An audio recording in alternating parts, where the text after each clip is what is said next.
வணக்கம் நண்பர்களே. இன்று தமிழக அரசியலில் மிகப்பெரிய கேள்வி ஒன்று பேசப்படுகிறது. அதிமுகவின் ஒரு அணி டிவிகே அரசுக்கு ஆதரவாக வாக்களித்தால் என்ன ஆகும்? கொறடா என்ன செய்வார்? எம்எல்ஏ பதவி போய்விடுமா? ஸ்பீக்கர் உடனான தகுதி நீக்கம் செய்வாரா? இந்த கேள்விகளுக்கு அரசியல் சட்ட அடிப்படையில் இன்று முழுமையாக நம்ம இதை பார்க்கலாம். ஸோ இன்றைக்கி காலையில் டிவிகே அவங்களுக்கு ஃப்ளோ டெஸ்ட் நடக்க போகுது. ஸோ அவங்க ஆட்சியை தக்க வைப்பதற்கு 118 எம்எல்ஏக்கள் தேவைப்படுது. ஏற்கனவே அவங்க 108 தொகுதியில் வெற்றி பெற்றாங்க. அந்த திருச்சி கிழக்கு தொகுதி நினைக்கிறேன், அதை ரிசைன் பண்ணிட்டார் டிவிகே தலைவர். அடுத்ததாக திருப்பத்தூர் தொகுதியில் ஒரு ஓட்டு வித்தியாசத்தில் வெற்றி பெற்றதுனால அவரை எதிர்த்து, அந்த வேட்பாளரை எதிர்த்து போட்டியிட்ட முன்னாள் அமைச்சர் பெரிய கருப்பன் கேஸ் ஃபைல் பண்ணியிருக்காரு. அது ஹைகோர்ட்டும் ஸ்டே கொடுத்துருக்குன்னு நினைக்கிறேன். ஸோ அவரை ஓட்டு போட முடியாது. அதில் வெற்றி பெற்ற அந்த திருப்பத்தூர் வேட்பாளர் ஓட்டு போட முடியாது. ஆக இப்போ இருக்கிறது தாவேக எம்எல்ஏக்கோட நம்பர் ஆஃப் எம்எல்ஏ கவுண்ட்ஸ் பார்க்கும்போது 106 வருது. அதில் ஒன்று சபாநாயகரும் ஓட்டு போட முடியாது. எப்போ சபாநாயகர் ஓட்டு போடலாம் அப்படின்னா டை வந்தால் போடலாம். ஸோ ஈக்குவலாக நம்பர் ஆஃப் ஓட்ஸ் வரும்பொழுது சபாநாயகர் யாருக்கு வேணால் போடலாம். அவர் கண்டிப்பாக தாவேக்காக போடுவார். அப்படி பார்க்கும்போது நம்ம என்ன பண்ணலாம்? இப்போது 106 ஓட்டு தாவேக்காக இருக்குது. அது போக 5 ஓட்டு காங்கிரஸ் போடலாம். 2 கம்யூனிஸ்ட்டுகளும் 2 எம்எல்ஏஸ்க்கு வச்சுருக்காங்க. அதே மாதிரி ஐஎம்யூலும் அது 2 வச்சுருக்காங்க. விசிகா 2 வச்சுருக்கு. இப்போது புதிதாக அமமுக எம்எல்ஏ ஒருத்தர் போடல வாய்ப்பு இருக்குது. அதே போல் அதிமுகவில் இப்போது பிளவுபட்டு இருக்குதுன்னு சொல்கிறாங்க. அது குறிப்பாக சிவி சண்முகம் தலைமையில் 30 எம்எல்ஏக்கள் இருப்பதாகவும், இபிஎஸ் தலைமையில் 17 எம்எல்ஏக்கள் இருப்பதாகவும் சொல்லப்படுது. அது இன்றைக்கி தான் கன்ஃபார்ம் ஆகும். ஸோ அதை பற்றி பார்க்கலாம். குறிப்பாக விஜய் அவர்கள் வெற்றி பெறுவார், அது உறுதி. ஆனால் அதிமுக தலைமை என்ன ஆகும்? 2ஆக பிளவுபடுமா? அல்லது டிவிகேக்கு ஃபேவராக சிவி சண்முகம் குரூப் ஓட்டு போட்டால் அவர்கள் நிலைமை என்ன ஆகும் என்பது பற்றி பார்க்கலாம். ஒரு அரசு பெரும்பான்மை இருக்கிறதா இல்லையா என்பதை நிரூபிக்க சட்டமன்றத்தில் நடத்தப்படும் வாக்கெடுப்பு தான் ஃப்ளோ டெஸ்ட். இந்தியா முழுவதும் பல மாநிலங்களில் இது நடந்திருக்கிறது. அரசியல் வரலாற்றில் மிக முக்கியமான தீர்ப்பு தான் எஸ்ஆர் பொம்மை கேஸு. இந்த வழக்கில் சுப்ரீம் கோர்ட் என்ன சொன்னது அப்படின்னா, majority must be tested only on the floor of the house. அதாவது ஆளுநர் நினைப்பது இல்லை, வெளியில் உள்ள பேச்சு இல்லை, சட்டமன்றத்தில் தான் மெஜாரிட்டி நிரூபிக்க வேண்டும். ஸோ தற்போதைய கணக்கு, டிவிகே அரசு மெஜாரிட்டி நிரூபிக்க 118 எம்எல்ஏக்கள் தேவை. ஏடிஎம்கேக்கு 47 எம்எல்ஏக்கள் உள்ளனர். ஆனால் தற்போது இபிஎஸ் அணி, வேலுமணி அணி என்று 2 பிரிவுகளாக பிரிந்துள்ளது. அதில் வேலுமணி அணியில் 30 எம்எல்ஏக்கள் உள்ளதாக அரசியல் தகவல்கள் கூறுகின்றன. ஆனால் எக்ஸாக்ட் ஃபிகர்ஸ் இப்போ தான் இன்றைக்கி தெரிய வரும். இப்பொழுது முக்கியமான கேள்வி என்ன அப்படின்னா, இந்த 30 பேர் டிவிகே அரசுக்கு ஆதரவாக வாக்களித்தால் அவர்கள் நிலைமை என்ன ஆகும்? அதாவது எம்எல்ஏ பதவி தக்க வைக்கப்படுமா என்பதுதான் பெரிய கேள்வி. கொறடா யார்? பலருக்கு தெரியாத விஷயம் என்ன அப்படின்னா, சட்டமன்றத்தில் கட்சியின் ஒழுங்கை காப்பாற்றும் அதிகாரி தான் கொறடா அல்லது விப். ஒவ்வொரு கட்சிக்கும் ஒவ்வொரு கொறடாவை நியமிப்பார்கள். அதுதான் கொறடா ஆர் விப். அவர்கள் எம்எல்ஏக்களுக்கு உத்தரவு கொடுப்பார். யாருக்கு ஆதரவாக வாக்களிக்க வேண்டும், யாருக்கு எதிராக வாக்களிக்க வேண்டும், அப்ஸ்டெயின் செய்ய வேண்டுமா? இந்த விப்பை மீறுவது சாதாரண விஷயம் அல்ல. அதாவது இந்த கொறடாவை மீறுவது சாதாரண விஷயம் அல்ல. கட்சி தாவல் சட்டம் என்ன? ஆன்டி டிஃபெக்ஷன் லா 1985 இந்திய அரசியல் சட்டத்தில் வந்தது தான் 10th ஷெட்யூல். இதை தான் ஆன்டி டிஃபெக்ஷன் லா என்று சொல்வார்கள். இதன் நோக்கம் என்ன அப்படின்னா, காசுக்கு எம்எல்ஏ வாங்குவது, அரசியல் தாவல், இவற்றை தடுக்க தான் இந்த ஆன்டி டிஃபெக்ஷன் லா, கட்சி தாவல் தடுப்பு அல்லது தடை சட்டம் கொண்டு வரப்பட்டது. தற்போது 30 எம்எல்ஏக்கள் டிவிக்கு வாக்களித்தால் என்ன ஆகும்? அதாவது சிவி சண்முகம் அவர்கள் தலைமையில் 30 எம்எல்ஏக்கள் இருப்பதாக சொல்லப்படுது. அவர்கள் இன்று தமிழக அரசு, அதாவது டிவிகே அரசுக்கு ஆதரவளித்தால் அவர்கள் நிலைமை என்ன ஆகும் அப்படின்றத பார்க்கலாம்.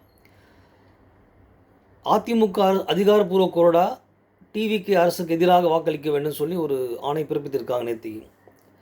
அதை மீறி 30 எம்எல்ஏக்கள் டிவிகேக்கு ஆதரவு அளித்தால் என்ன ஆகும்? அரசு காப்பாற்றப்படலாம். ஆனால் எம்ஏக்கள் மீது டிஸ்குவாலிஃபிகேஷன் நடவடிக்கை வரலாம். ஸோ அந்த 30 எம்எல்ஏக்கள் டிவிகேக்கு சார்பாக வாக்களித்தால் அரசு காப்பாற்றப்படலாம். ஆனால் அவர்களுடைய எம்எல்ஏ மீது, அந்த எம்எல்ஏக்கள் மீது டிஸ்குவாலிஃபிகேஷன் நடவடிக்கை வரலாம். ஸோ 2/3 ரூல் என்ன சொல்லுது? அதாவது 2/3 மெஜாரிட்டி இருக்கணும். இங்கே தான் அரசியல் கணக்கு வருகிறது. அந்த அதிமுக 47 எம்ஏக்களில் எம்எல்ஏக்களில் 2/3 அப்படி பார்க்கும்பொழுது 32 எம்எல்ஏக்கள் வராங்க. ஸோ 2/3 பங்கு அப்படி பார்க்கும்பொழுது 32 எம்எல்ஏக்கள் வராங்க. அதாவது 38 பேர் இருந்தால் மட்டும் மர்ஜர் ப்ரொடெக்ஷன் கிடைக்கும். ஆனால் இங்கே வேலுமணி அணியில் 30 பேர் மட்டும்தான் இருக்காங்க. ஸோ இந்த 32 பேர்கிட்ட இருந்தாங்கன்னா அவங்க கட்சிக்கு எதிராக வேறு கட்சிக்கு வாக்களித்தால் கூட அவருடைய எம்எல்ஏக்கள் பதவியை தக்க வைத்துக்கலாம் as per the anti defection law. ஆனால் அந்த 3/2 பங்கு குறைவாக இருந்தால் கட்சி தடை சட்டம் அவர்கள் மீது பாய தயாராக இருக்கும். ஸோ இப்போ சட்ட ரீதியாக என்ன சொல்கிறோம் அப்படின்னா, ஸ்பீக்கர் என்ன செய்யலாம்? நோட்டீஸ் அனுப்பலாம், விளக்கம் கேட்கலாம், விசாரணை நடத்தலாம், தகுதி நீக்கம் செய்யலாம் அல்லது தாமதப்படுத்தலாம். இந்த டிலே பாலிடிக்ஸ் இந்தியாவில் பல மாநிலங்களில் நடந்திருக்கிறது. ஸோ அரசியல் விளைவு என்ன அப்படின்னா, இந்த நிலைமை நடந்தால், அதாவது தமிழக அரசியல் மிகப்பெரிய மாற்றம் வரும். ஏனெனில் ADMK opposition strength itself may weaken. TVK அரசு ஸ்டெபிலிட்டி பெறலாம், புதிய கூட்டணி உருவாகலாம், எதிர்க்கட்சியில் உடைப்பு வரலாம். இதனால் ஒரே ஒரு கேள்வி மட்டும் தமிழகம் முழுவதும் இப்போது எழுது. என்ன அப்படின்னா, அதிமுக அடுத்த கட்டத்திற்கு போகிறதா அல்லது உடைந்து போகிறதா? இந்த விவகாரம் தமிழக அரசியலை அடுத்த பல மாதங்களுக்கு தீர்மானிக்கக்கூடிய விஷயமாக மாறி உள்ளது. நீங்கள் என்ன செய்யலாம்? அதாவது நீங்கள் என்ன நினைக்கிறீங்க? சப்ஸ்கிரைபர்ஸ் ஆகிய நீங்கள் என்ன நினைக்கிறீங்க சொல்லுங்கள். 30 எம்எல்ஏக்கள் டிவிக்கு ஆதரவு வாக்களிப்பார்களா அல்லது கட்சி விப்பை பின்பற்றுவார்களா? ஸோ விப் என்பது கொறடா. உங்கள் கருத்து கமெண்ட்டில் சொல்லுங்கள். அதே போல் இந்த கட்சித்தாவல் சம்பந்தமான இந்தியாவில் நடைபெற்ற மாநிலங்களில் அதற்கு சுப்ரீம் கோர்ட் என்ன சொல்லியிருக்கு? இந்த பிரசிடென்ட் கேஸ் லாஸ் பார்க்கலாம், முன் மாதிரியான தீர்ப்புகளை பார்க்கலாம். இந்த கட்சித்தாவல் பற்றியான தீர்ப்புகள் என்ன சொல்லியிருக்குன்னு பார்க்கலாம். The anti-defection law comes under the 10th schedule of the Constitution of India. So one of the case என்னன்னா கியோட்டோ ஓலோஹான் vs ஜஷிலோ 1992. இதில் சுப்ரீம் கோர்ட் என்ன சொல்லியிருக்கு அப்படின்னா, anti defection law is constitutionally valid. Speaker has power to decide disqualification, but speaker's decision can be reviewed by courts. என்ன சொல்ல வராங்க இறுதியில்னா, speaker is not above judicial review. இந்த வழக்கில் சுப்ரீம் கோர்ட் என்ன சொல்லுது அப்படின்னா, கட்சித்தாவல் சட்டம் செல்லுபடியாகும். அதை சொன்ன இல்லையா, 2/3 மெஜாரிட்டி இல்லாமல் கட்சியை விட்டு மற்றொரு கட்சிக்கு வாக்களித்தால் கண்டிப்பாக அவர்கள் மீது கட்சித்தாவல் தடை சட்டம் பாயும். எம்எல்ஏக்களை தகுதி நீக்கம் செய்ய ஸ்பீக்கருக்கு அதிகாரம் உள்ளது. அதனால் எம்எல்ஏக்களை ஸ்பீக்கர் அதிகாரம் செய்யலாம். ஆனால் ஸ்பீக்கர் முடிவு கோர்ட் ரிவ்யூவுக்கு உட்படும்.